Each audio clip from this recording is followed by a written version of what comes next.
Shalom, Israel. Yahaba Shemel Shabrak Thumb to the brothers. Yahweh Shemal Thunba Shemel Shah to the sisters. I'm Priest Officer Karan Yala, holding it down for Priest Officer Natazab, and this is the ISUBK under Commander General Yohana. This is the Monday Night History class. So tonight we're gonna go over black on black crime in the Bible, right? Of course, we bring scriptures to you and break them down to you like your Christian pastor doesn't do. You understand? We're gonna go over black on black crime tonight, as you can tell by the title, and we're gonna go by oppression. Go over oppression, right? Israel being oppressed by another nation. You understand? Now, I chose this topic in the wake of in recent times we've been having a epidemic of rappers, right, being murdered in our communities unjustly by our own people. You understand? And it's a reason why this is happening, right? And I'm gonna show you tonight emphatically in the Bible, right? When another nation, uh, when another nation oppresses the children of Israel not having any power to get out of hell, to get out of poverty, we tend to take it out on each other. And this is nothing new. You understand? This happened in the days of old, right? And it's happening in these current times, right? At an alarming rate. There, it seemed like every other month now, we got some young black man that got a couple dollars in his pocket that's getting murdered unjustly in the neighborhood, or probably not in the neighborhood. You understand? And all of this is by design, right? Salakia, let me get Ecclesiastes 7:7. Make sure y'all like, comment, subscribe, share. You know what I'm saying? Support this truth. Right? Salakia.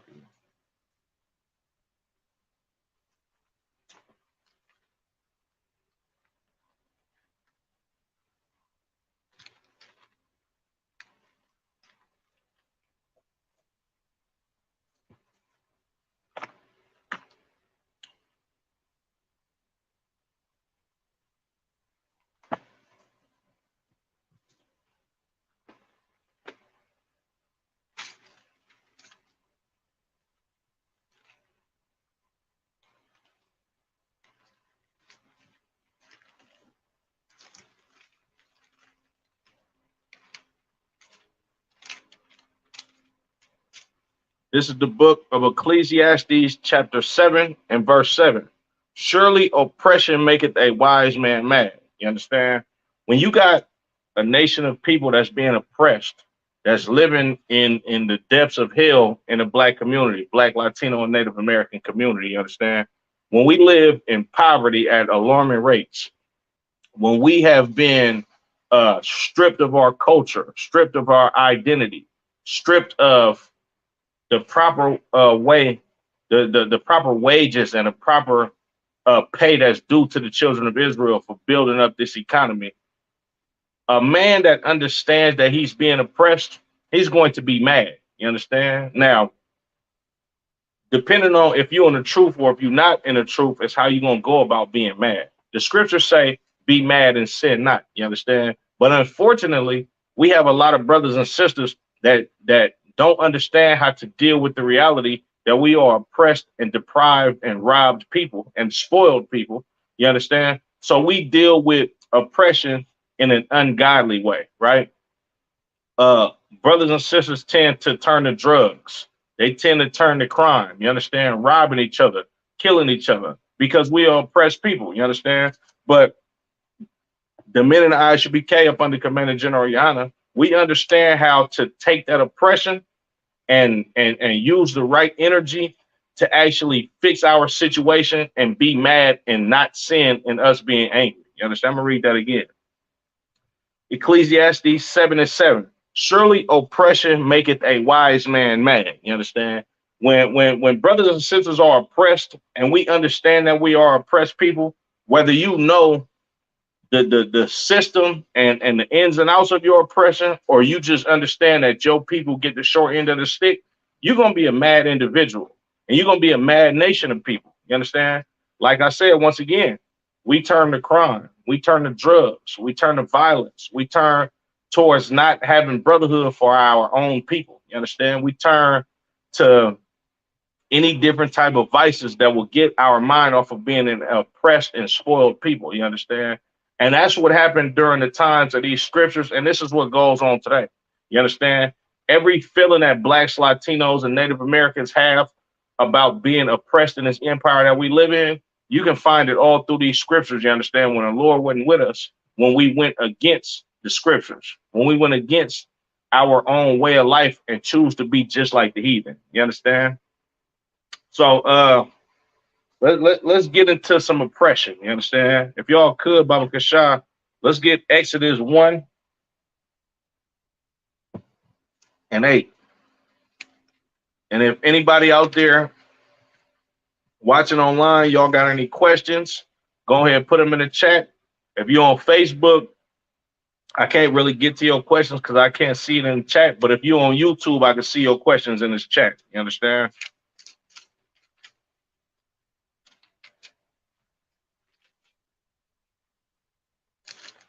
Here. This is the book of Exodus chapter 1 and verse 8. Now there arose up a new king over Egypt, which knew not Joseph. You understand? During the times of the Israelites actually living in Egypt, you understand? Joseph being one of our forefathers, you understand, that helped the children of Israel to actually thrive in Egypt because he saved Egypt. He did a lot for the Egyptians. Not only did he do a lot for the Egyptians, he did a lot for the known world with the wisdom and the knowledge that the Lord blessed him with to be able to save the planet at that time from famine. You understand? So when this new king in Egypt rose up, right, when he came into power, it says he knew not Joseph. You understand? Now, of course, like I like to say all the time, I ain't grow up in time or era where I knew Abraham Lincoln or Martin Luther King for that matter. I don't know these people, you understand? But I do know the history of these people, and I've heard the name George Washington and Abraham Lincoln and Benjamin Franklin before. Now, this new king that arose in Egypt, you understand, he didn't physically know Joseph, but he knew exactly what Joseph did for the land of Israel. He understood that Salakia, not the land of Israel, for the land of Egypt. He understood that these Israelites are in the land of Egypt because of their forefather Joseph that actually saved our people and made us a superpower on planet Earth. So when it say he knew not Joseph, that just strictly means like he didn't give a damn about what Joseph and the Israelites did to actually contribute to Egypt being a superpower on planet Earth at that time, right? Verse 9, and he said unto his people, behold, the people of the children of Israel are more and mightier than we. You understand? These Egyptians know, and just like Africans and Edomites today, you understand, so-called white people today, and the Ukrainians, the Russians, you understand, the East Indians, right? The Arabs, everybody on planet Earth know that the children of Israel, blacks, Latinos, and Native Americans, we are more and mightier than these other nations. You understand? They know we the chosen people of God. You understand? They know the Lord poured his spirit out on the children of Israel, and we are better and mightier than the rest of these people. You understand? And this king of Egypt understood this, right? Verse 10, come on, let us deal wisely with them, lest they multiply, and it come to pass that when there falleth out any war, they join also unto our enemies and fight against us, and so get them up out of the land. You understand? This Egyptian king, this Egyptian pharaoh, right? He understood that the children of Israel were better than the Egyptians. You understand? Now, on top of that, him knowing that we better than the Egyptians, right? He chose to take it upon himself to go talk to his people and come up with a system to oppress us. It says, come on, let us deal wisely with them, lest they multiply, and it come to pass that when there falleth out any war, they join also unto our enemies. So this Egyptian pharaoh is coming up with a plan and a decree to actually oppress the children of Israel because he knows that we're better than them. You understand? You got any questions? He knows that we better than them. right? So what they did exactly what they do to us today, right? And I'm gonna read on, right? Verse 11. Therefore did they set over them taskmasters to afflict them with their burdens. A taskmaster in today's term would be your boss on your job, right? Somebody that rules over you vigorously, you understand, and always constantly down your throat and make you work this menial job for the pay way less than you deserve to keep you oppressed, to keep you tired, to keep you looking at this empire like, man, I can't never get on my feet. I can never rise up from this hell that I'm living in. You understand? And that's what went on in Egypt, just like it's going on today. You understand? This Egyptian Pharaoh, he seen how great we was in the land of Egypt, and he took it upon himself to come up with ways and tricks, you understand, and traps to actually oppress the children of Israel. So what did he make us do?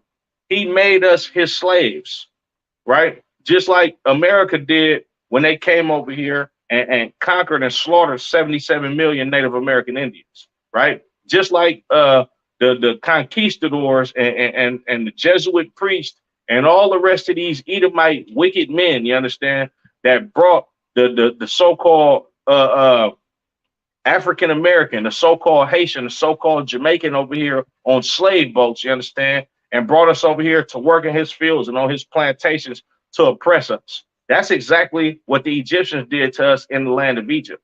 You understand? And in turn, what it did to us, it crippled us as a people. You understand? It made the men docile. If you got a brother that got to get up for work every morning at 6 o'clock, right? Then he got to work a 12-hour shift. And I'm just talking about today, because back in slavery times and back in the times of Egypt, we worked way more than 12 hours. You understand? But it will keep your nation of people, the men out of your nation of people, it'll keep you so tired to where you won't defend yourself against the dangers that come up against you from another nation into your community. You understand? And this is the basis of oppression. You understand? They deprive us from everything that we need to sustain ourselves by making us work these menial jobs. Back then, it was slavery. You understand? It was no pay for this. They'd just feed us with scraps. You understand? And pieces of clothing that the slave master wore 20, 30, 40 years ago. You understand? And he had just passed it down to you if he felt like you was a good slave. You understand? That's exactly what goes on in America today. And this is what happened in ancient Egypt. You understand? This is not your first time, Black, Latino, and Native American man, woman, and child, for serving slavery exactly how it's going on in America. You understand? We worked them menial jobs back then. You understand? I'm going to read on some more, right? Salaki. Therefore, they did set over them taskmasters to afflict them with their burdens, and they built for Pharaoh treasure cities, Pithom and Rameses, right? Now, Salaki and Ramses, right? So now they afflicted us with these burdens, meaning they made us work long hours, you understand, in them fields. They made us work long hours on these jobs. And what did we do? We built treasure cities for them. What's a treasure city today, right? San Francisco, Philadelphia, Oakland, California. You understand? Any big major city where your oppressor, the devil that the Bible speaks of, can actually make millions and billions of dollars off of you working at these menial jobs. You understand? When you go into any one of these major cities, you got so many businesses that Blacks, Latinos, and Native Americans work in. You understand? Look at the fast food industry. Who's the workers flipping burgers and frying French fries and making chicken nuggets for everybody else in the goddamn world? It's Blacks and Latinos. You understand? Look at these sporting events when you got the NBA, you know what I'm saying? The NFL, Major League Baseball. Most of the time, it's our people actually working our asses off, excuse my French, working our behinds off to actually make it to these leagues, to keep making our slave masters billions of dollars, sometimes even trillions of dollars, and they pay us to do all of the dirty work to entertain the people around the world with our skills that the Lord blessed us with. Not only are we the people that's on the field and on the basketball court actually entertaining people. We the ones in the concession booths selling popcorn. We selling hot dogs and French fries. You understand? And I ain't been to a basketball game or a football game or a baseball game in a long time. But back when I went to one of these sporting events, man, the prices of this food is ridiculous. So I know exactly how much it costs today. You understand? Look at what's going on when you go watch a movie at the movie theater.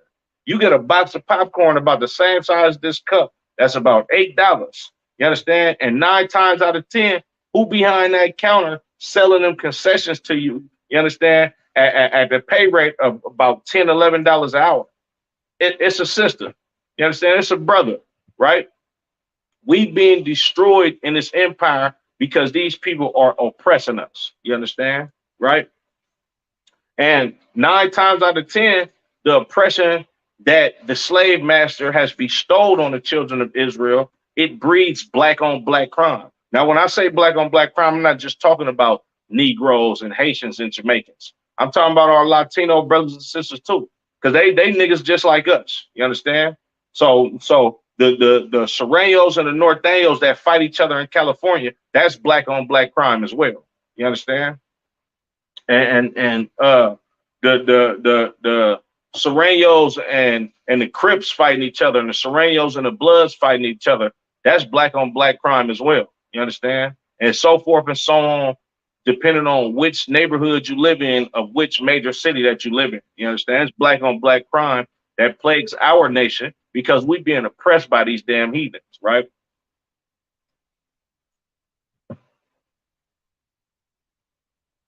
Verse 12. But the more they afflicted them, the more they multiplied and grew, and they were grieved because of the children of Israel. You understand? Blacks, Latinos, and Native Americans, we get afflicted with so much destruction that's dished out by our oppressor, our oppressor, that it's a goddamn miracle that Blacks, Latinos, and Native Americans actually still exist in this country, right? We have been plagued with drugs in our community. We've been plagued with them giving us black exploitation films in the 70s, taking the father out of the home in the 70s and giving sisters welfare and making them think that they can live on their own without the support of a black man. And then in turn, these same women raise these men up, right? These young men that grew up on these black exploitation films in the 70s, you understand, early 70s and the 80s and stuff. And they eventually grow up to be drug dealers, you understand? And then we kill each other in our neighborhoods. And now we never wanted a prison system, right? This is us being afflicted by our oppressors, you understand? By Pharaoh today, which is the president today, right? Joe Biden, he came up with the crime bill. You understand?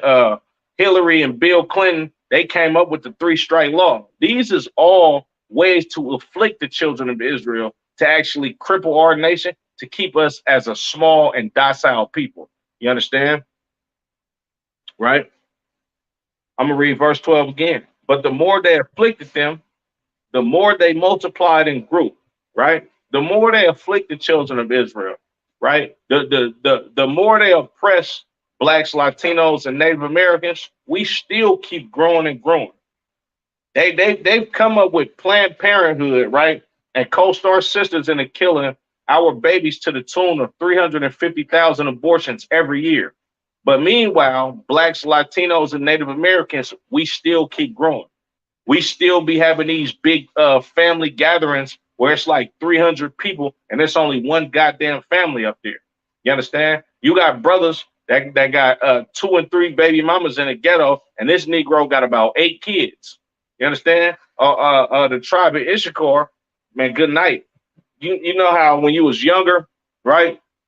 And your mama got about 4 sisters and 5 brothers, and this is only between 2 parents. You understand? This is still going on in a lot of the Issacharite community out here in California. You'll get 1 mama, 1 daddy, and between these 2 people, between these 2 human beings, they got about 9 kids. You understand? That's because the children of Israel are fruitful. We've been blessed by the Lord to be a fruitful people. You understand? Even though we've been oppressed by these goddamn heathens, by the Caucasian slave master, by the devil that the Bible speaks of, we still get shot down in the streets. You understand? They still place us in these bullet riddled communities and drug infested projects, right? And we still grow to be a strong nation of people. You understand? As far as numbers is concerned, you understand? And they were grieved because of the children of Israel. And your oppressor hates to see the children of Israel, right? I take my kids to the grocery store all the goddamn time, right?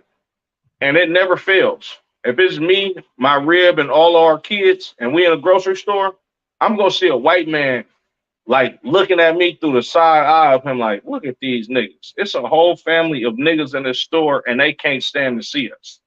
You understand? They are grieved at the sight of the children of Israel. You understand? Right? Verse 13. And the Egyptians made the children of Israel to serve with rigor. You understand? They made us serve with rigor, just like your slave master did today. And this empire that we live in, by beating the hell out of us, forcing us to go into the fields sun up, sundown, pick their cotton, grow their fruits and vegetables, tend to their livestock, breastfeed their little big head, ugly children. You understand? They made us do all of the same stuff back then in Egypt. I'm gonna read that again. And the Egyptians made the children of Israel to serve with rigor. That's going on today, right? You show up late to your job, 5-10 minutes late. Meanwhile, you live a whole 2 hours away from this place. You know what I'm saying? A lot of the times you got to get up early in the morning, earlier than what you would do, because the pay rate is higher in another city than yours. So you got to drive all the way out to a whole nother city just to make ends meet. And you damn near automatically gonna be late all the time unless you're gonna be super early. But your boss don't care about that. Your boss don't care that it's so much traffic in the morning because a lot of people are commuting from the same place that you commute to go to a job that you're supposed to be at 7 o'clock in the morning, but you got to leave your house at 4:30 in the morning, when if it wasn't no traffic, your job is only about 45 minutes from your house. But you got to drive all the way to your job with the traffic added on. So it's going to take you 2.5 hours to drive from a place, from driving from your house to a place that's only 45 minutes from your house. Then when you get to work and show up 5-10 minutes late every damn day, your boss on your job gonna call you into that office when it's time to evaluate your performance, and he gonna look at you crazy when you ask for $1 raise because they raising your rent and you being impoverished. You know what I'm saying? You being oppressed by the system of white America. You understand? And you can barely make ends meet. You had to take out a loan just to take gas money, just to get gas money in your car to actually make it to your goddamn slavery. You understand? That's the children of Israel serving with rigor in these times. You understand? Your slave master don't give a damn about you not finding a babysitter for your kids. Your slave master don't give a damn about you being $5-10 short on your rent. They don't give a damn about you eating noodles every goddamn night, and you have to find a babysitter and pay them a third of your goddamn check just so you can come to that business and make your slave master richer than what he is. They don't give a damn about that. So they're going to make you serve with rigor. You understand? Verse 14. And they made their lives bitter with hard bondage. Blacks, Latinos, and Native Americans, our lives are bitter with hard bondage. You ever see a brother come from work and he's a construction worker? He be like, man, I'm tired as hell. Like, he damn near ain't got no life in him. You understand? Because his life is bitter because of this hard bondage. You understand? Look at brothers and sisters that work at these goddamn grocery stores, right? They be sitting up there on their last damn leg looking like they need 4 shots of espresso just to wake their game up. You understand? Because they've been working this goddamn job for about 45 hours this whole goddamn week. And the paycheck's still going to be short because your oppressor is taking astronomical taxes out of your goddamn paycheck. This is hell that the children of Israel are living in, being oppressed by these other heathens. You understand? And they made their lives bitter with hard bondage in mortar and in brick, and in all manner of service in the field. You hear that? We worked in all manner of service of the field, and they made our lives with hard bondage, made our lives bitter with hard bondage with mortar and brick. What is that about? Nigga, we was construction workers in Egypt. We built them goddamn pyramids in these treasure cities. You understand? Them big old tombstones that you see, you understand, that's been robbed of all the gold and precious treasures by these goddamn Edomites. Well, blacks, Latinos, and Native Americans built those in hard bondage. You understand? I'm gonna read that again. And they made their lives bitter with hard bondage in mortar and in brick. You built the goddamn White House, blacks, Latinos, and Native Americans.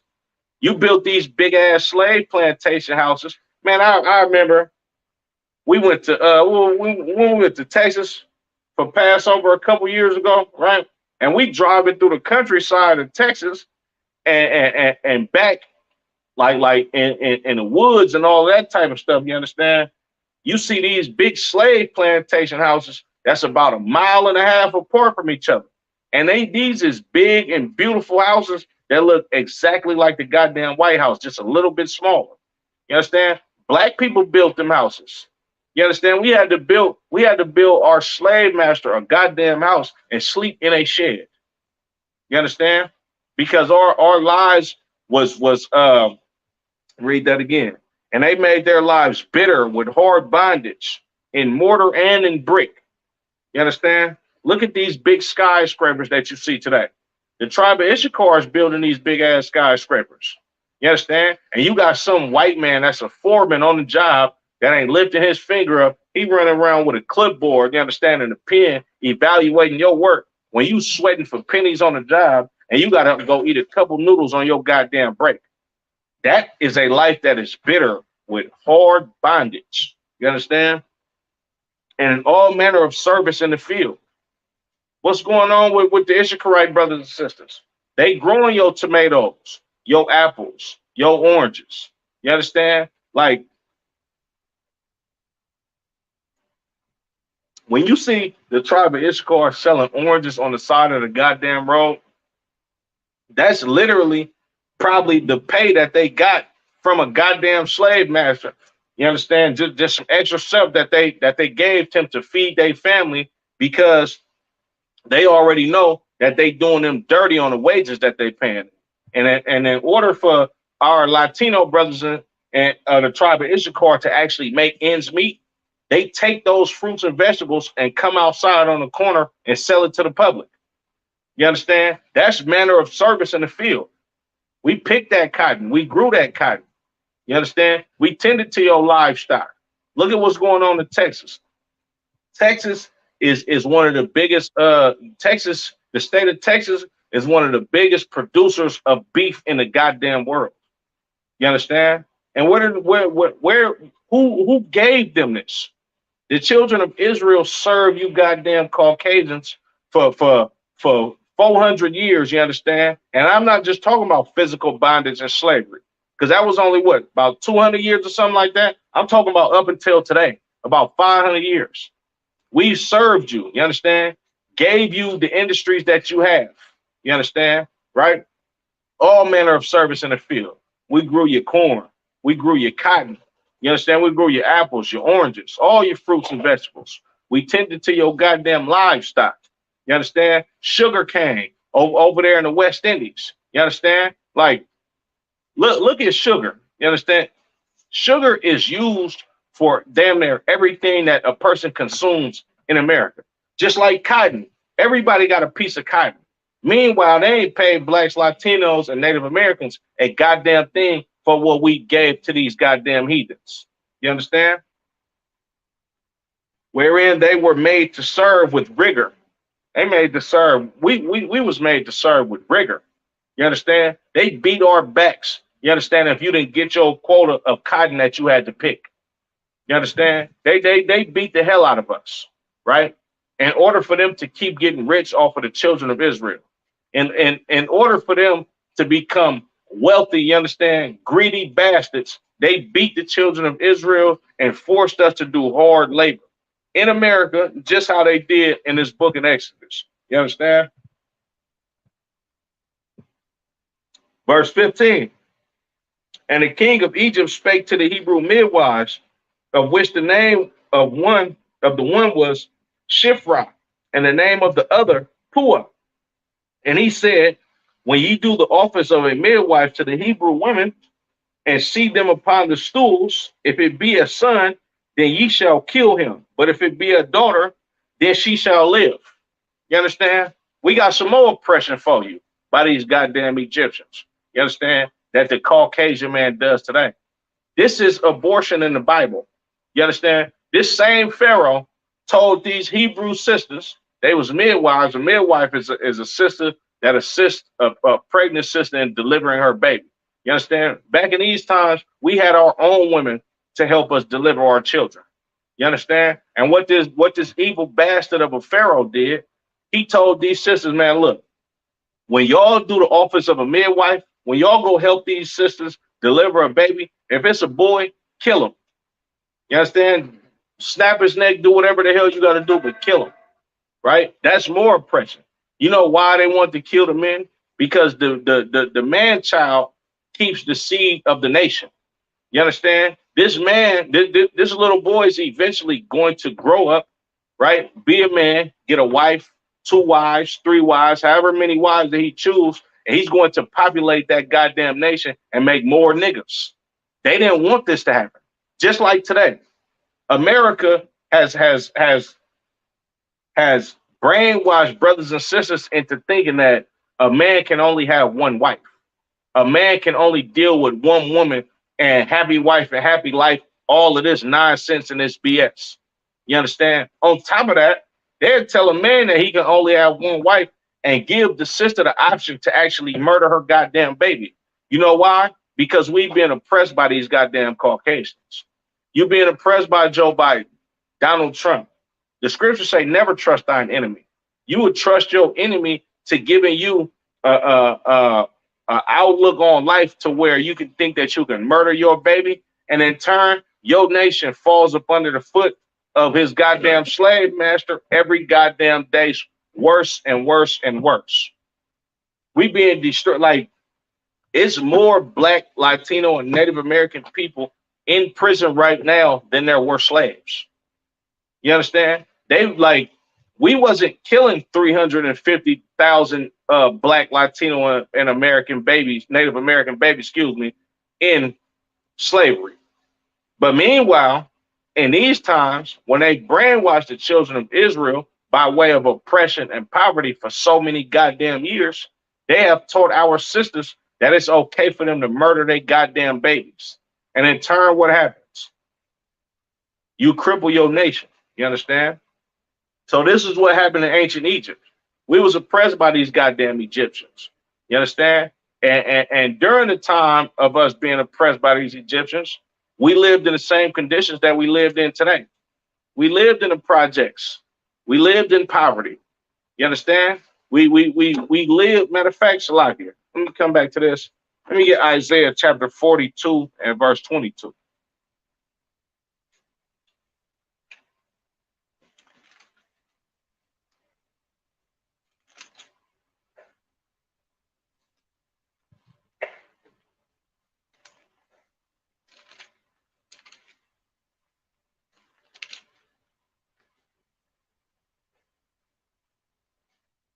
This is the book of Isaiah, chapter 42 and verse 22. But this is a people robbed and spoiled. You understand? The Lord said we are a people that is robbed and spoiled. You understand? What does it mean to be spoiled? And what it means to be spoiled is you go to war with another nation of people. You understand? And after the victor in the war, right, wins the war, he gets all the goods from that losing nation of people. That's the spoil of the war.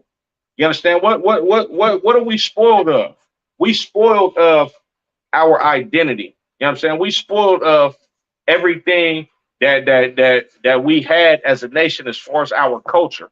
What are we spoiled of? Our women have become spoiled to this goddamn nation. Our women have become spoiled to this goddamn empire because our women do the will of Caucasian men. Caucasian men want to kill Black, Latino, and Native American men. So what does the woman do? She go have an abortion to the tune of 350,000 every goddamn year. You understand? Yo, you like Caucasian men do not want Black men to be in a household and actually raised up a righteous family and be the head of his household and protect his household. You understand? So what does he do? He come up with tricks. You understand? He comes up with different laws. He comes up with different crafty counsels to get the man out of the house. Then what happens? When this strong and righteous man has been binded up, you understand? He's going to be robbed by this goddamn oppressor. Robbed of what? Robbed of his family. You understand? Robbed of him being a protector over his women and children. You understand? And what happens after that?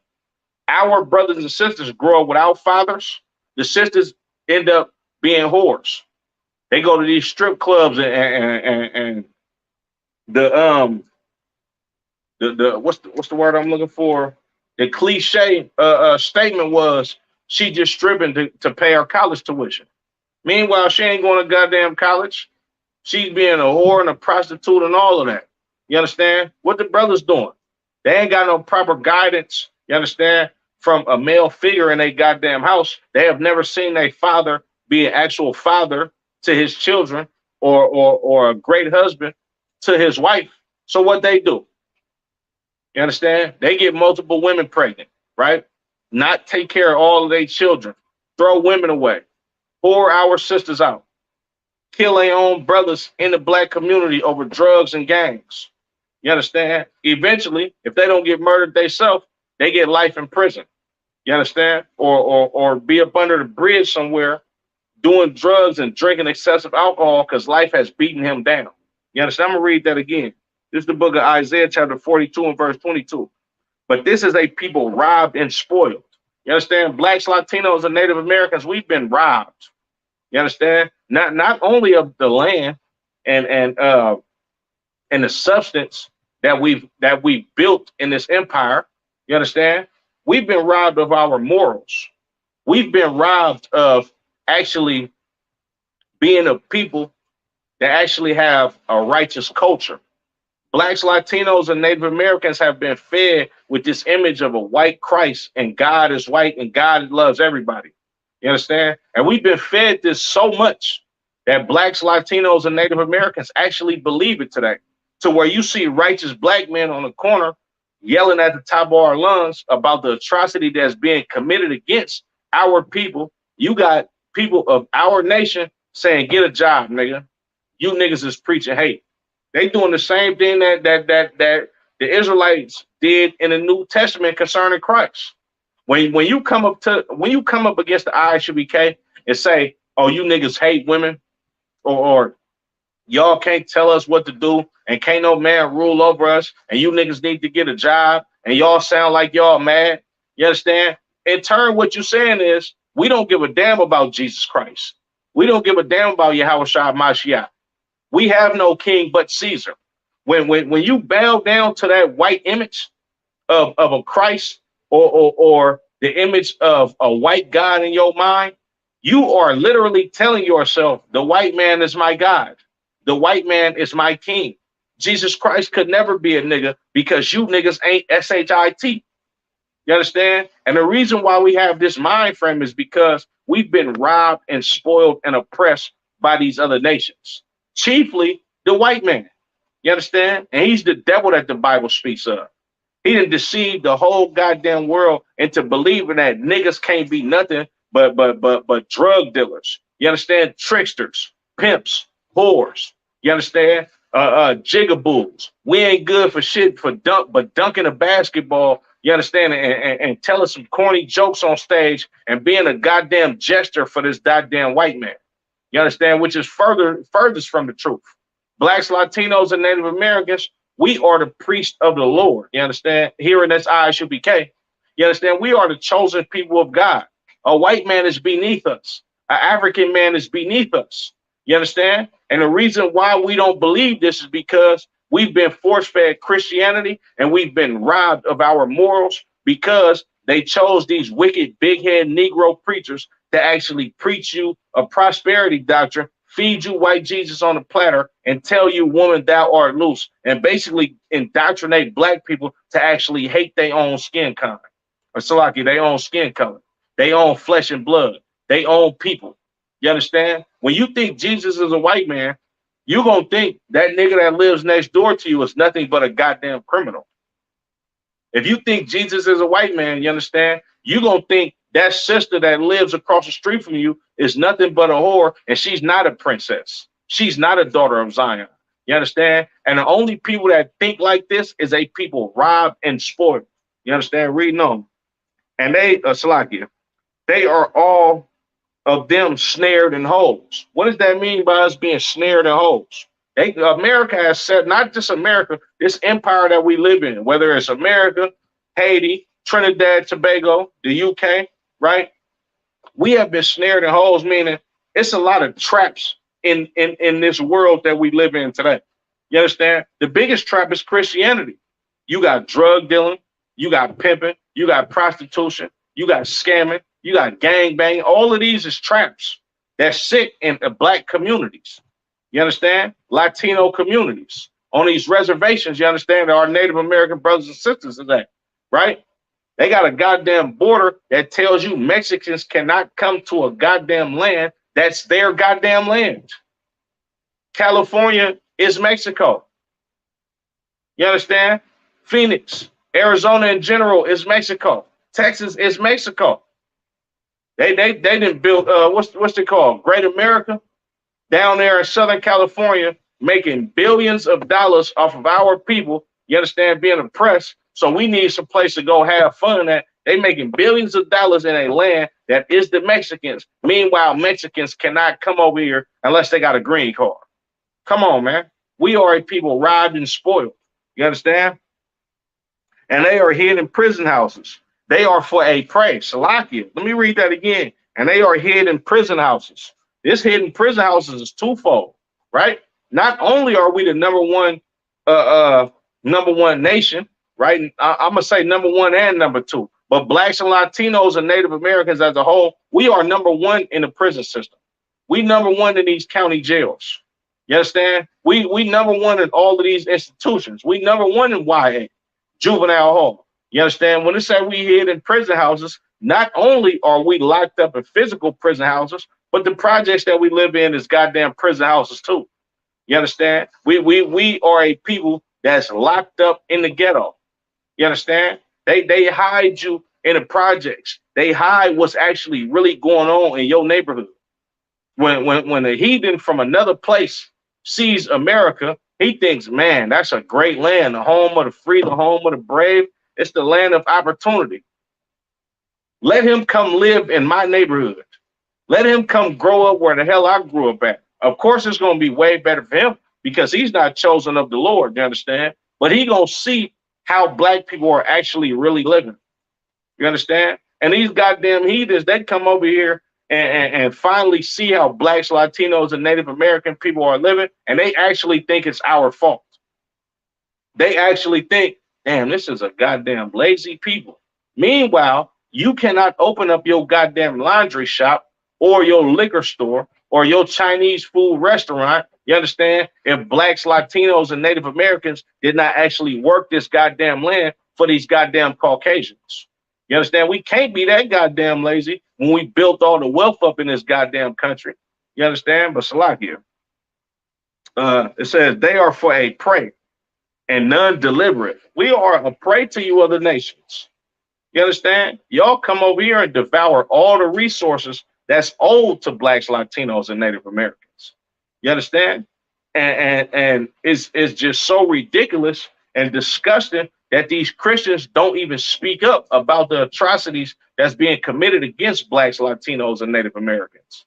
Your Christian pastor is not saying that your Chinese counterpart that comes over here that don't speak the goddamn language should not be driving a 2022 Mercedes-Benz truck when they only been here for 6 goddamn months. when our people served hard bondage and slavery in this country.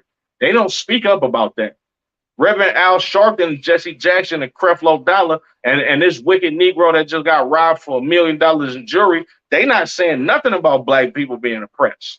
They telling you to pull yourself up by your bootstraps because the slave master has robbed you and gave these wicked Negroes a portion of these trinkets that they robbed you for. You understand? Matter of fact, not even a portion, a small smidgen on what the oppressor owes us. You understand? It says they are for a prey and none delivering.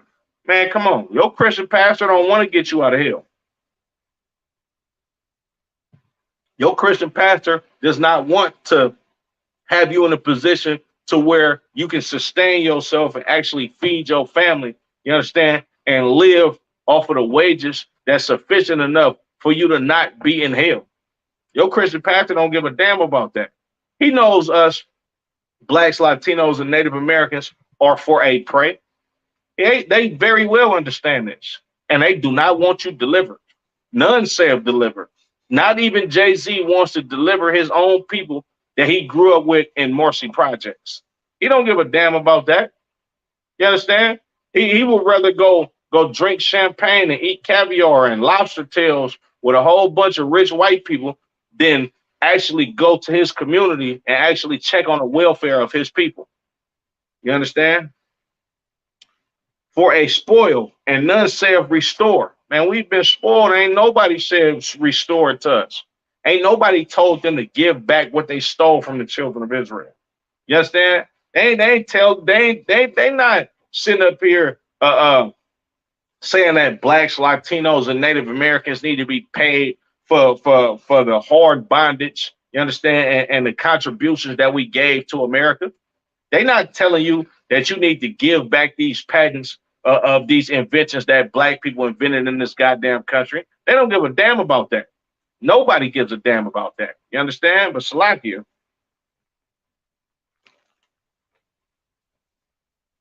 with all this oppression that goes on, then what comes from that? 9 times out of 10, black on black crime. You understand? Right? This is the book of Exodus chapter 2 and verse 11. And it came to pass in those days when Moses was grown, that he went out unto his brethren and looked on their burdens, and he spied an Egyptian smiting an Hebrew, one of his brethren. You understand? So Moses actually grew up in Pharaoh's house. Moses grew up basically privileged. You understand? And when he got old enough, he went to go check on his own people. And when he came to I forget the name of the city. I forget the name, Salakia. When he came to the city that the children of Israel actually lived in, Salakia. I think, yeah, Goshen, right? When he came to Goshen, right? He sat back and looked at what was going on with his people. And what he noticed was he seen an Egyptian beating on one of his Hebrew brothers. You understand? Right? Verse 12. And he looked this way and that way. And when he saw that there was no man, he slew the Egyptian and hid him in the sand. You understand? Moses understood that his people was being oppressed by these goddamn Egyptians. So Moses, having the spirit of the Lord on him, he killed this goddamn Egyptian and buried him in the sand.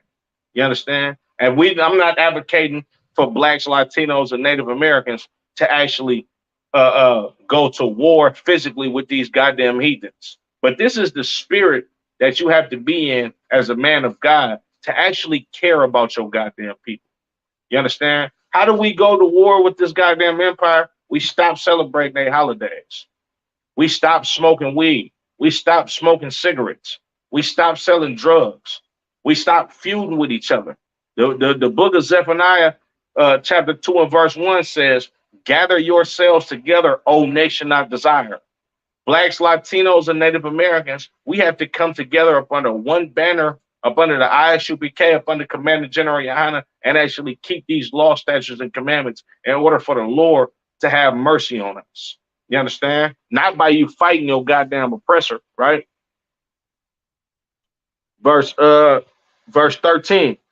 And when he went out the second day, behold, two men of the Hebrews strove together. So Moses goes back out, right? The second day.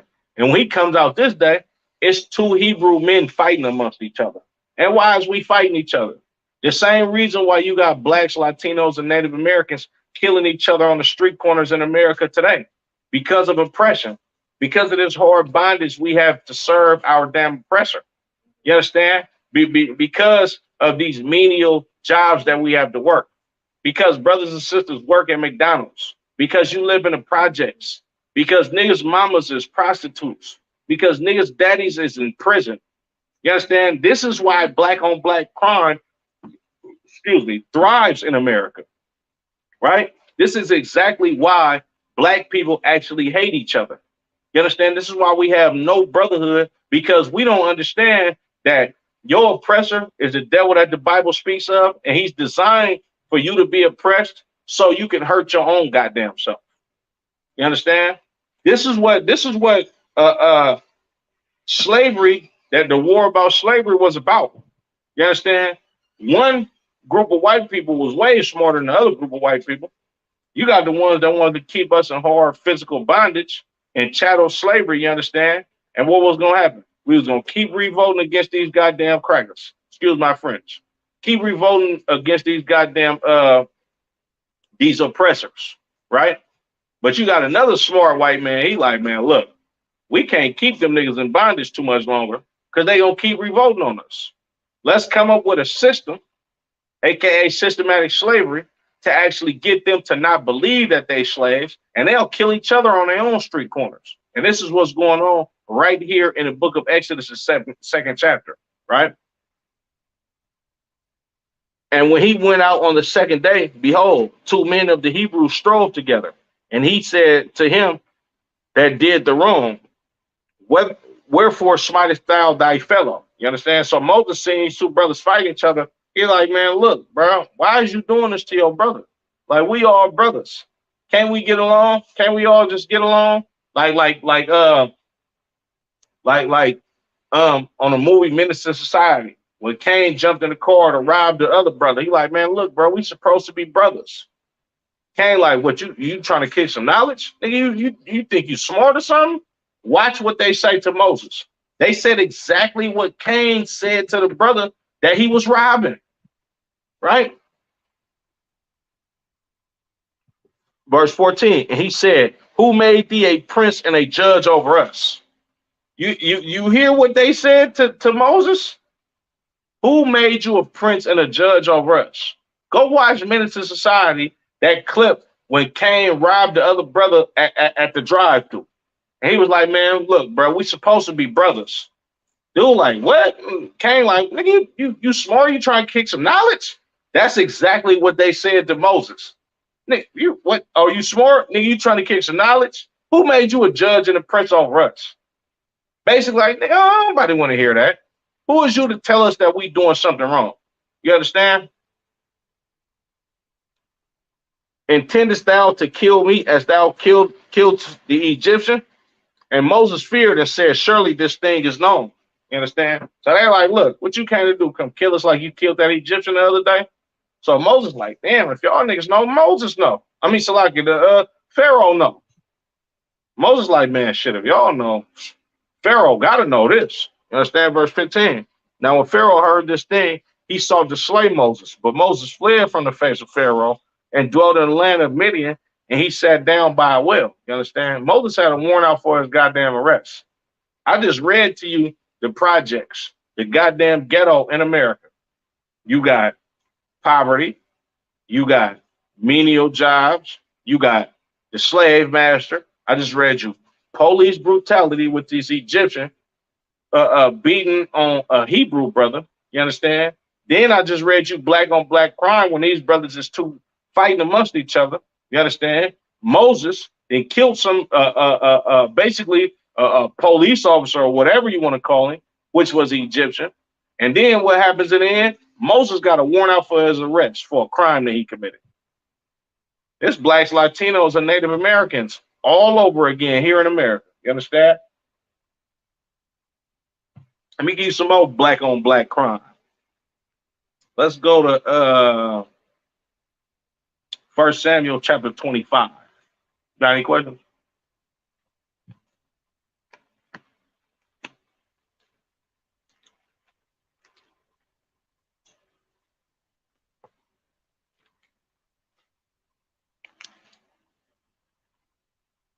Mm. 1 Samuel 25 and 2. This is the book of 1 Samuel chapter 25 and verse 2.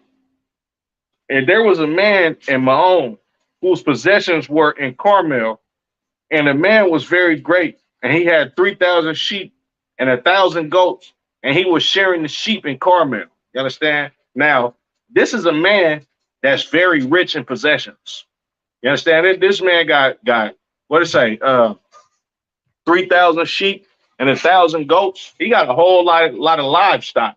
This dude is rich right here, just like the United States of America. Excuse me. Just like the United States of America is rich. Just like every empire that blacks, Latinos, and Native Americans live today.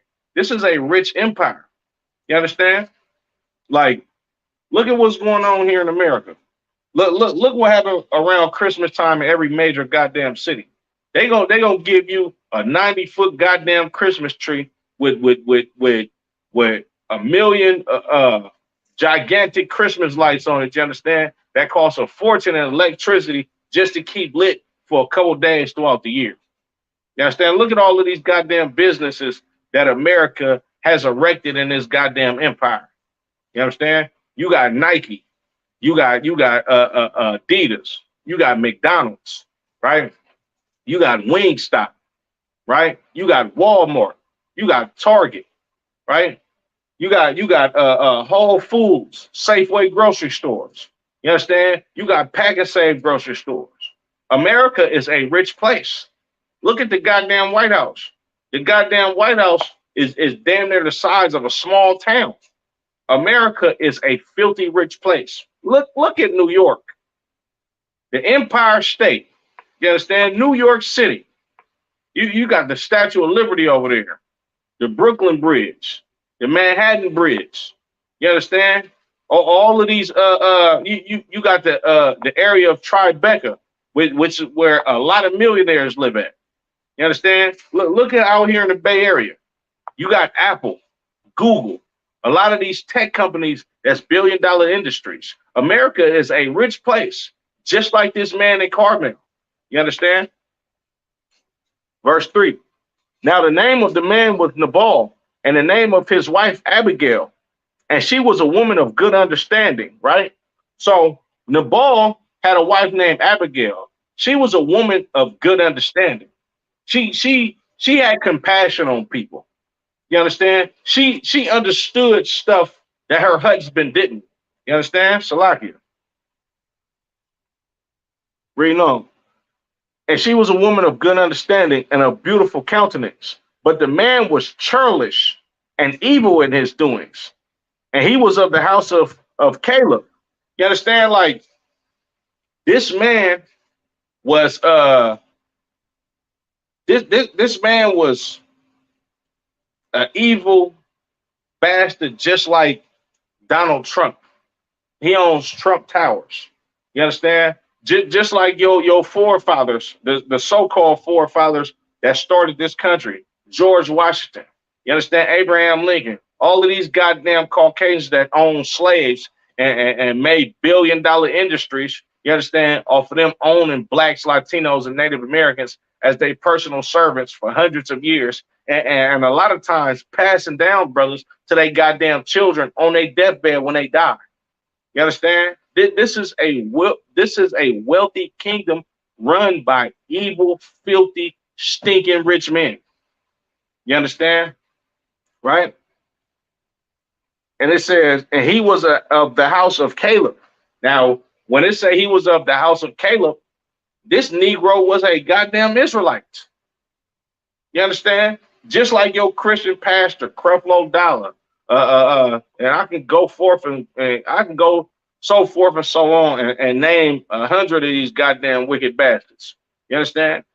These dudes is Israelites, you understand, that David is encountering that has riches and wealth. You understand? But David is living in the land of his own people. You know what I'm saying? Us blacks, Latinos, and Native Americans, we live in the land of the oppressor. So this is basically his oppressor in his time. You understand? Unfortunately, it's one of his own people. But at the same time, though, our people are being impoverished and oppressed by America, which is not our people, but we still built up this place. Now watch what David say to him. Verse 4. And David heard in the wilderness that Nabal did shear sheep. And David sent out 10 young men, and David said unto the young men, get you up to Carmel and go to Nabal and greet him in my name. So David heard that this brother Nabal was out there basically trimming his sheep. You understand? Like to shear sheep in them time, like he basically, you know what I'm saying? Like you know how when you're a young dude and you got some money and you earning, you sitting up there earning your dollar bills on a goddamn basically like you stacking up your money in neat, you know what I'm saying, in neat increments, you understand, and putting it together nicely. It's basically the same thing what he doing. He counting his wealth. He's shearing all his sheep, trimming the hairs off these sheep. You understand? Like, man, I got a whole lot of sheep, man. I'm doing my thing right now. You understand? Right? And Nabal, so like, and David, he sent 10 men to go holler at Nabal. Like, man, look, I'm gonna read what they told him, what he told him to say, right? And David sent out 10 young men, and David said unto the young men, get you up to Carmel and go to Nabal and greet him in my name. So he like, man, look, y'all go to Carmel and go holler at Nabal for me, right? Verse 7. And now I have heard, Salaki, verse 6. And thus shall ye say to him that liveth in prosperity. You understand? He said, go say this to this rich man. You understand? Right? Peace be both to thee, and peace be to thine house, and peace be to all that thou hast, right? And now I have heard that thou hast shearers, Salaki, that thou hast shearers. Now thy servants which were with us, we hurt them not, neither was there aught missing unto them, all the while they were in Carmel. Ask thy young men, and they will show thee. Wherefore, let the young man find favor in thine eyes, for we come in good day. Give I pray thee, whatsoever cometh to thine hand, unto thy servants and to thy son David. You understand? So David basically getting at the ball like, look, bro, we took care of your young man. You understand? We did work for you and made sure that your estate and all of your precious wealth, you understand, and all of your possessions was kept up to par. Basically the same thing that blacks, Latinos, and Native Americans ask America today. We built up this empire. You understand? We built your White House. We built all these big ass skyscrapers in these downtown areas. You understand? We grew your fruits and vegetables. We worked at your McDonald's. You understand? We built up your small businesses from the ground up and made you millions of dollars. Man, can we just get a little something to sustain ourselves? And this is exactly what David is asking his brother. He's like, man, look, we looked out for you. Look out for us. You understand? Salakia. Verse 9. And when David's young men came, they spake to Nabal according to all these words in the name of David, and ceased. Verse 10. And Nabal answered David's servants and said, who is David? And who is the son of Jesse? There be many servants nowadays that break away every man from his master. Man, look. Eli, man, I don't know David. Who the hell is he? Just like America feels about what blacks, Latinos, and Native Americans have done for this country. He said the same thing that this new Pharaoh that rose up in Egypt said. He knew not Joseph. He's saying the exact same thing that this Pharaoh said in Egypt. But I don't know Joseph. Dude, like, I don't know David. Who the hell is he? What has he done for me? You understand? Oh, there's a lot of you niggas that just keep asking for handouts. You understand? Like, he basically saying, like, I'm not finna be giving y'all niggas money. I'm tired of paying for welfare. I'm tired of y'all taking money out of my taxes to feed these broke niggas. This is exactly what he's saying. This is what America says to blacks, Latinos, and Native Americans. You understand? It's the same exact thing, right? Verse 11. Shall I then take my bread and my water and my flesh that I have killed for my shearers and give it unto men whom I know not whence they be? Man, look, that's what America says to blacks, Latinos, and Native Americans. Man, we shouldn't have to pay for welfare. Slavery was a long time ago. Y'all need to bull yourselves up by y'all bootstraps. Look at LeBron James. He has done well for himself. Look at Jay-Z. He's a multi-millionaire. He's a billionaire off of music. If he can do it, the rest of y'all can do it. This is exactly the same approach that this rich nigga, you understand, the ball, took on basically giving David, you know what I'm saying, food and substances to sustain himself and his men when David is on a run from an unjust king named Saul. You understand? Saul wanted to kill David because Saul was jealous of David. That's some old black on black crime in his Bible. You understand? Saul wanted to kill David because David was a great warrior for the children of Israel, and Saul was jealous of the praise that David was getting from the women of the children of Israel. So he tried to kill David. He threw a javelin at David's head. That's the equivalent of shooting a shot at a brother trying to knock his head off with a pistol. It's the same thing. So David being on the run and being impoverished, you understand, being poor, not having enough to sustain himself and his men while he's on the run, he's asking the ball for help because he's helping the ball in the past. You understand? He's the reason why Nabal has the wealth that he has. And Nabal, like, man, I ain't giving you niggas nothing. Nah, you can't get a raise on your job. Nah, we not finna raise minimum wages, bro. Y'all niggas tripping. Y'all always asking for stuff. We don't have enough money in the economy to pay black people for slavery. This is what Nabal is saying to David in so many words. You understand? Verse 12. So David's young men turned their way and went again and came and told all those things. And came and told him all those things. It's like it. So after Nabal, like, look, man, we ain't giving you niggas nothing. They was like, all right, bet. No sweat. Don't even worry about it. They went to go out at David, like, look, David, dude said he ain't got nothing for us. He ain't got nothing for us. He don't care about how we looked after his people. He don't care about how we tend to his sheep. He don't care about how we made sure that his wealth and his substance was intact and unmessed with. You understand? He don't care about how we kept his business in order. He don't care about none of that, right? Verse 13, and David said unto his men, gird ye on every man his sword. Now look, David is furious. We did all of this for this man, you understand, made sure his business was intact, right?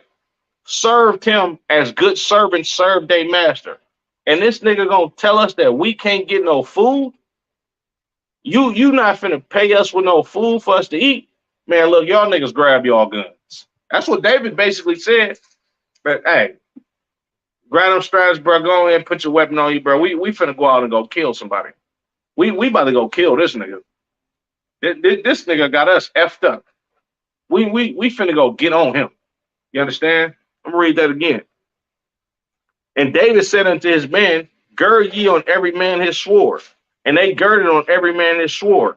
And David also girded on his sword. And they went up after David, about 400 men, and 200 abode by the stuff.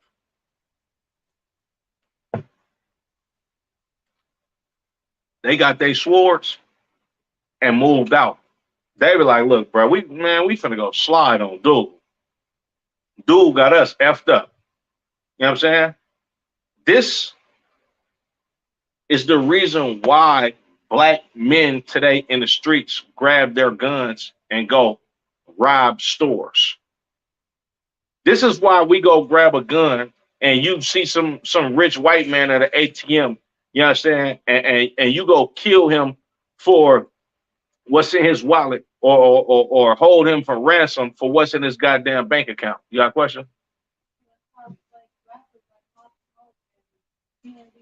Right. I don't know if y'all can hear my rib. She's saying, look, this is why rappers like Pop Smoke and PNB Rock got murdered. You understand? Because brothers are oppressed in this empire. You understand? You see a man with more than you, more substance than you, and you know America won't give you your fair share. So you willing to go out there to actually go kill your brother. You willing to go shoot a brother in his face 5 times and take his jewelry off his goddamn neck after you murdered him because you're in poverty. And a lot of you wicked Negroes that's Christians, they be like, man, niggas can't never have nothing. Niggas always hating on another black man. And woo, woo. It don't have nothing to do with brothers hating on each other. It has everything to do with brothers being oppressed. If we wasn't oppressed by goddamn white people, PNB Rock would have never lost his life. Pop Smoke would have never had his Airbnb ran in by some young kids from South Central Los Angeles and murdered for a goddamn watch that they sold for pennies on a goddamn dollar. The reason why this stuff happens is because blacks, Latinos, and Native Americans are oppressed by these goddamn heathens. We oppressed by the Caucasian slave master. So in turn, when you see a young brother that got a chain on, right? I'm gonna speak for myself. It's a lot of times, bro, that I would have tried to take something from you just because I don't have any money. It's a few brothers that's probably out there in the world, you understand, that then pulled out guns and took something from me because they was oppressed and I looked like I had something more than them. You understand? So I understand and I sympathize with a brother that's pulling out a gun to go rob his own brother in order to feed his family. Not saying that it's right, because it's absolutely wrong. You understand? But I understand what would drive a brother to that state of mind frame to where he can actually go grab his gun to go kill somebody in order to put some food in his goddamn stomach. And David did the same exact thing. You understand? Commander General Yana just had a cold camp speaking on this same subject, right? And when you actually look at the history of David and how the Lord described David, the Lord said David was a man after his own heart, meaning this is the spirit of God. If you oppress me, I have to do something about it. If you feel like I can't eat and feed my goddamn people, oh, I'm going to take what I need. You understand? And that's exactly what David did. David was oppressed. David couldn't feed himself. David looked after this man's people, you understand, made sure his business was intact. And in turn, this same rich Negro, you understand, he looked at him and was like, man, look, I ain't giving y'all niggas nothing. Just like America does to blacks, Latinos, and Native Americans. This is why you got black and Latino and Native American men #1 in the prison system, because we got 5, 10, 15, 25 years for trying to rob somebody because we hungry. Because we've been deprived of the proper wages and the proper money that's owed to us, right? In this empire, we go rob another people or another person, you understand, and ended up going to prison for a long time. Or sometimes being murdered in the process, you understand? Or taking another brother's life and getting life in jail because we didn't have enough money to actually buy diapers for our goddamn children. Because we've been oppressed by rich America, you understand, that don't give a damn about how much we contributed to building up this goddamn nation. You understand? It's ridiculous. Let's go to the book of Judges. Make sure you all like, comment, subscribe. Share the class, Baba Kasha.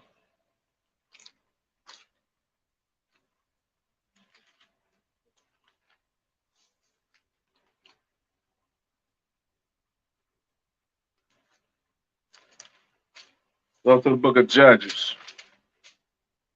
It's the book of Judges, chapter 6. I'm going to start at verse 1. And the children of Israel did evil in the sight of the Lord, and the Lord delivered them into the hand of Midian 7 years. Right?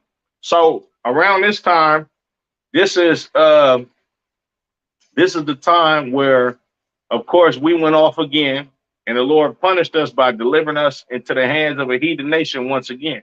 You understand? Right? So we serving these Midianites.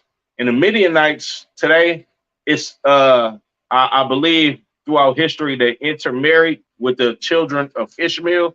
So they would be a tribe of Arabs today, if I'm not mistaken.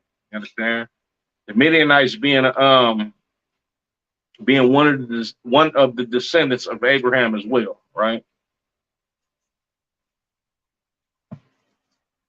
The Midianites, Moses, I believe his father-in-law name was Jethro. He was a Midianite. You understand? Reading on. And the hand of Midian prevailed against Israel, and because of the Midianites, the children of Israel made them the dens which are in mountains and in caves and strongholds. And so it was when Israel had sown that the Midianites came up, and the Amalekites and the children of the east, even they came up against them, and they encamped against them and destroyed the increase of the earth till thou come unto Gaza, and left no sustenance for Israel, neither nor ass. Once again, we being oppressed by another nation of people. You understand? When we tried to grow crops to sustain our nation, the Midianites, the Amalekites, and some more heathens, they came up against us and fought against us. You understand? And let me read that again. And left no sustenance for Israel, neither sheep nor ox nor ass. So they took all of our livestock when we was in the midst of trying to plant stuff to feed our nation. You understand? For they came up with their cattle and their tents, and they came as grasshoppers for multitude. For both they and their camels were outnumbered, and they entered into the land to destroy it. So they came into our land to destroy our land. You understand? They destroyed our land by taking our livestock, you understand, and messing up the fields where we actually planting our food, because, of course, to sustain a nation, you need food to keep people alive. So if we growing our own goddamn food, then we can be an independent nation, and we don't need any goddamn oppressors to actually monitor what we're doing. You understand? To sell us fruits and vegetables at high prices because we're growing them our own goddamn selves, right?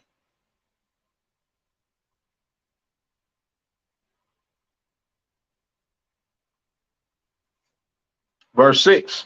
And Israel was greatly impoverished because of the Midianites, and the children of Israel cried unto the Lord.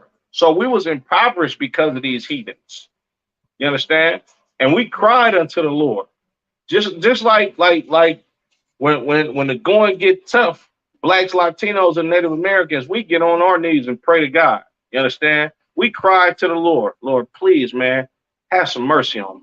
You understand? And we ask for mercy at this time because we are being impoverished by these goddamn heathens. You understand? We being oppressed by these heathens, right? Verse 7. And it came to pass when the children of Israel cried unto the Lord because of the Midianites, that the Lord sent a prophet unto the children of Israel, which said unto them, Thus saith the Lord God of Israel, I brought you up from Egypt and brought you forth out of the house of bondage, and I delivered you out of the hand of the Egyptians and out of the hand of all that oppressed you, and drave them out from before you, and gave you their land. And I said unto you, I am the Lord your God. Fear not the God of the Amorites, in whose land ye dwell, but ye have not obeyed my voice. The Lord said, man, look, I did all of these wonderful works for you. I bought y'all out of the land of Israel. You understand? I made sure that y'all had something to eat for 40 years in the wilderness. Shalom Yahabashim Shabarakatah Shabar. You know what I'm saying? The water for tuning in. You know what I'm saying? But I did all of these works and had mercy on y'all and told y'all to not follow the God of these Amorites. You know what I'm saying? But y'all didn't listen. So now I gave y'all into the hand of these Midianites. And they oppressing y'all, and y'all are in poverty. You understand? Salakia. Verse 11. Salakia. Verse 11. And there came an angel of the Lord and sat under an oak tree, which was in Ophrah, that pertained unto Joash the Abizarite. And his son Gideon threshed wheat by the winepress to hide it from the Midianites. You understand? So Gideon, right? This brother is being oppressed by these goddamn heathens. And in turn, what does he do? He starts to grow wheat behind the winepress to hide it from the Midianites. You understand? And why is he growing wheat behind the winepress? Right? This brother had to feed his family because the Midianites was trying to starve us. You see, they already decimated our crops. They took all our livestock from us. This brother turned to crime. You understand? Because he was oppressed by these goddamn heathens, right? Just like it's no different today than a brother selling weed. Not saying that Gideon was the equivalent of a brother that's selling weed, because Gideon was a criminal according to the law of those lands. He wasn't a criminal according to God. Like, it's not a crime to collect rainwater in America. But according to the law of the land, it's a crime to collect rainwater. You understand? But God don't see nothing wrong with you collecting rainwater, but your oppressor does. And it's the same thing that happened in Midian. You understand? These Midianites want to starve the children of Israel. So Gideon, him being a stand-up man, him being a man of God, understood that he had to feed his goddamn family. So what did he do? He grew wheat behind the wine press. You understand? Like, that's no different than you having a side hustle and trying to get you some extra money to be able to sustain your family and actually not have to live in hell. You understand? Right? Verse 12. And the angel of the Lord appeared unto him and said unto him, the Lord is with thee, thou mighty man of valor. You hear that? If Gideon was such a criminal, you understand, and such a brother that did so much wrong, then the Lord would have not have been with him. You understand? But the Lord was with Gideon because Gideon was the man of the Lord. You understand? Of course, he turned into crime according to the law of the land, but the Lord didn't see nothing wrong with Gideon actually sustaining himself by growing wheat behind the wine press, because the Lord knows we are being oppressed by these goddamn heathens. You understand? Like, the Lord is not going to say that you are a sinner because you collecting rainwater in America, but your goddamn your Caucasian slave master, he gonna come down on you behind collecting that rainwater. Why? He's selling bottles of waters at the store. Water come out of the goddamn sky, free from God. You understand? But he don't want you to collect rainwater because you're gonna stop his industry of selling you crystal geyser waters. You understand? You gonna cripple his economy with selling you bottles of water by the cases at Walmart. You understand? When water is goddamn free. You understand? There's water in the earth, in the oceans. You understand? In the sky, right? Verse 13. And Gideon said unto him, O my Lord, if the Lord be with us, why then is all this befallen us? You hear that? The angel of the Lord said, Gideon, man, the Lord is with you. Gideon, like, man, look, if the Lord is with us, why is all of this stuff happening to us? Why are we being oppressed? He don't have the spirit of a Christian to actually care about his own goddamn self. If the Lord is with us, if he's with the children of Israel, then why are we being oppressed by these by these Midianites and these so-called Jewish people? You understand? Why can we not grow our own food? Why did they come decimate our fields, you understand, when we was growing all type of fruits and vegetables and grains to feed our goddamn babies? If the Lord is with us, why did they take everything from us? You understand? Middle of verse 13.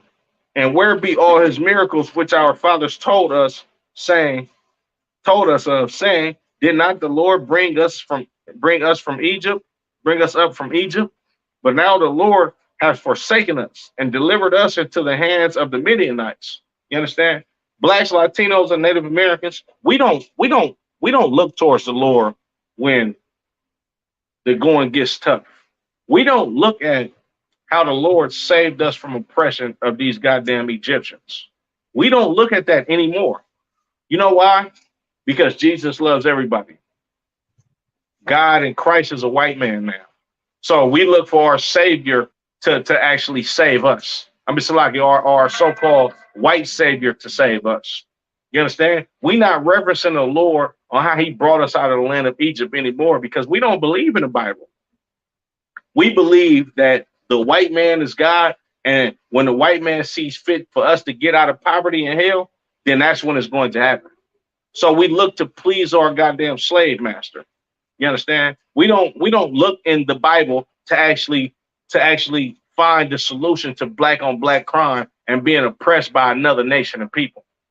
Nah, we go out there and march and ask our goddamn slave master, can he not be so harsh on us? We go down there and burn up these cities when one of us get killed unjustly by a goddamn police officer because Christianity has forced you to think that this Bible is a damn joke. When this is your heritage, this is the solution to sustain your nation. This is the solution to get rid of black on black violence. This is the solution to living in perfect harmony while you living in a oppressed state of mind, you understand, amongst your people, right? In an empire of a goddamn Caucasian devil that don't give a damn about you. You understand? Like, the truth is not magical. You don't come into the truth and then you just automatically go live in a big house somewhere in America and you not living up under these curses anymore. A lot of us still living in projects. You understand? But Barakatah Yahweh Shah, Slakia, Barakatah Yahweh Shah for Commander General Yana and keeping this truth going. You understand? And sacrificing everything that he had to actually get brothers and sisters like myself to actually see the bigger picture on us coming together as a nation and coming back to our law, statutes, and commandments so we can have some protection on us. When Most High Christ, when you don't reference your power, blacks, Latinos, and Native Americans, you're going to be asking yourself, why am I in this state of mind? Why am I being impoverished by another nation of people? When you don't come to the men of the Lord, when you don't come to the priests and prophets of the I should be came under Commander General Yohana, you're going to keep living in a docile state of mind. You're going to keep living in a impoverished state of being, and you're going to be looking at your life like, man, I'm better off dead. You understand? You're going to be looking at that paycheck, you know what I'm saying, that you got from doing so much overtime and hard back breaking labor, you understand? And when you get that paycheck after they took a whole lot of taxes out of that paycheck, you're going to want to go murder somebody. You're going to want to go rob somebody because you being impoverished, you understand, and you don't understand what to do about it in this empire because you don't know your God, because you do not know your people, because you don't know that the Lord is with you and you're supposed to go through these hardships in order for you to snap back into reality, to come back to your law, statutes, and commandments so your people can get out of hell. You're not gonna question what's going on like Gideon would, right? Reading on. Verse 14. And the Lord looked upon him and said, go in this thy might, and thou shalt save Israel from thy hand, from the hand of the Midianites. Have not I sent thee? You understand? This is what Black, Latino, and Native Americans are supposed to do. He said, go in this thy might, meaning be strong. Keep that zeal of being a warrior, but at the same time, go out there and preach to your people on the streets the truth about what's happening to your people in this empire. You understand? Commander General Yohana tells us, nigga, go to camp and wreak havoc on this empire because Christ told him to do it. You understand? Let me go to Ezekiel chapter 35.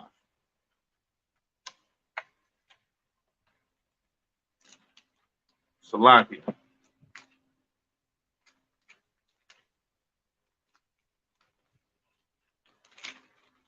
This is the book of Ezekiel chapter 35 and verse 1.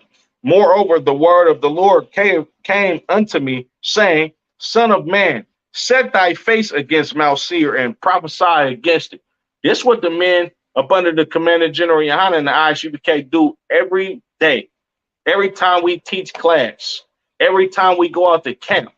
You understand? We go out and we prophesy against Mount Seir.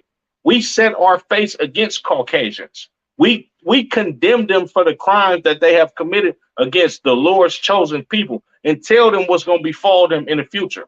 You're going into slavery, Caucasian man. We don't give a damn about how you feel about it.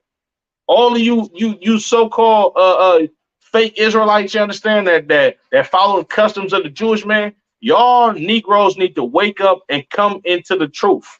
You understand? Because the Lord said that he is going to kill anybody that is married unto these goddamn heathens. You gonna get it.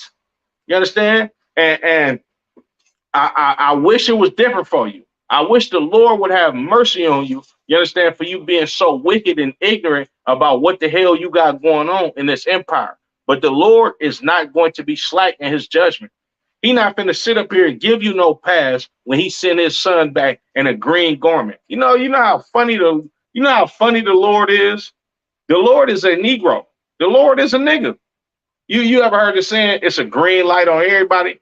That means, nigga, it's a goal to kill you. That's why Christ is coming back in a goddamn green garment, because it's a green light on the world. It's go time, meaning the Lord is going to pronounce judgment on you goddamn heathens, as well as you wicked Israelite people, you understand, that want to marry unto these goddamn heathens. It's going to be a green light for you. You understand? And when Christ come back with that long green garment and that golden war belt, and he cracked them skies and every man on planet Earth sees him, then you going to know you done effed up. You understand? Then you going to know that you should have done what you did to blacks, Latinos, and Native Americans. You Christians, unfortunately, y'all going to learn the hard way when Christ come back and cut your goddamn head off because you would rather a white man rule over you than your own goddamn brother. You understand? Salakia. Let me see.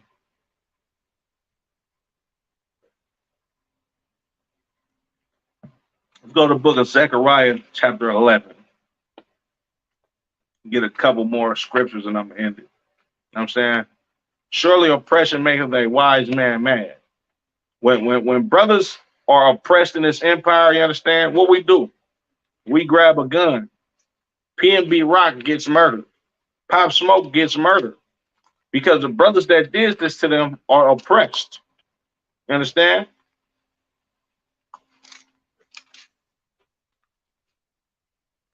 And we don't advocate no violence at all. You understand? But naturally, a brother with a warrior-like spirit that don't actually know what to do with that spirit that he got on him, he's going to grab a gun and he's going to do something violent to somebody because him being oppressed has made him mad. You know what I'm saying? This is the book of Zechariah, chapter 11 and verse 4. Thus saith the Lord my God, feed the flock of the slaughter. You understand? This is what we do in the ISBK. We feed the flock of the slaughter. Who's the flock of the slaughter? Blacks, Latinos, and Native Americans. You are the ones that's being slaughtered in this empire. You're the ones that's being killed by racist police officers. You're the ones that's marching and tearing down cities because the brother George Floyd, you know what I'm saying, had a police officer kneel on his neck for however many goddamn minutes and suffocated that brother on the corner. You understand? Trayvon Martin was murdered unjustly by some racist devil, you understand, that just didn't want him in his goddamn neighborhood. When a brother only went to the store to go buy some goddamn Skittles and Arizona juice. You understand? You are the flock of the slaughter. You know what I'm saying? You fought in these wars for America on the front line and died for your people to just keep continuing to be in slavery. You understand? Like, I was watching General Muhammad's class earlier, and I seen some Negro that loves white people. Of course, he commented on it like, y'all say something about us not being able to vote, but shouldn't we still vote because our fathers, he didn't say forefathers, but he was like, our brothers and sisters actually died for us to have a choice to vote. Okay. And of course they died for you to have a choice to vote. And you still dying, no matter who the hell you vote for. We vote for Joe Biden, they still smoking us. You understand? A lot of niggas voted for Donald Trump. They still killing us. You know what I'm saying? Look at what, like, ain't nothing changed in America. Joe Biden ain't changed a goddamn thing. I don't give a damn who you vote for, blacks, Latinos, and Native Americans. If you don't vote for Christ, you're going to keep getting murdered. If you don't for your own brother, Yahushua Mashiach, who the world ignorantly calls Christ to actually be the ruler and the king over planet Earth, you're going to die in this place. Period. You understand? So no, you're not supposed to vote. The scriptures say, don't set up a king over you that's not of your people. You understand? Even if you do vote for some Negro that they give a chance at being the president in this country, unlike Obama, because Obama was not a goddamn Negro. Obama was a big head Hamite, you understand, that had nothing to do with being a descendant of the slave trade. You understand? He was actually one of the people that was a descendant of the people that actually sold us into slavery. You understand? But let's say the brother Herman Cain was elected president when he ran for president. You vote for him, you still voting for your slave master because your president has presidential advisors. You know what I'm saying? What if I'm the goddamn president of the free world? Why the hell do I need a goddamn advisor? The reason why you need an advisor is because this is not what you want. What's going on in America, whether you're a black president, white president, African president, woman president, man president, transgender president, what the hell ever, you're still going off the agenda of wicked, rich, wealthy white men. You know what I'm saying? So now we don't vote for anybody. You understand? We vote for our king, Yahushua Mashiach. Zechariah chapter 11 and verse 4. Thus saith the Lord my God, feed the flock of the slaughter. Verse 5. Whose oppressors slay them and hold themselves not guilty. Man, look, Caucasians kill black people. You understand? Like, and hold themselves not guilty. When we get killed by a racist police officer who is our possessor and oppressor, he goes to court and what he plead? Not guilty. He literally goes to court after he gunned down this unarmed black man. And how do you plead? Not guilty. And 9 times out of 10, the judge is going to find him not guilty as well, because your oppressor does not hold himself guilty for him murdering you. You understand? And hold themselves not guilty. And they that sell them say, blessed be the Lord, for I am rich. Man, look. America is saying, God bless America. Didn't America sell us into slavery? Wasn't we bought and sold as slaves here? And why is these Edomites saying God bless America? The reason why they saying God bless America, because they rich. Man, I almost cussed. They are effing rich off of you being a goddamn slaves. And they saying, blessed be the Lord. Man, I'm rich. God bless America. Man, look, on the dollar bill, it say, in God we trust. It says, in God we trust on the dollar bill. This is the land of the slaves. Come on, man. Who?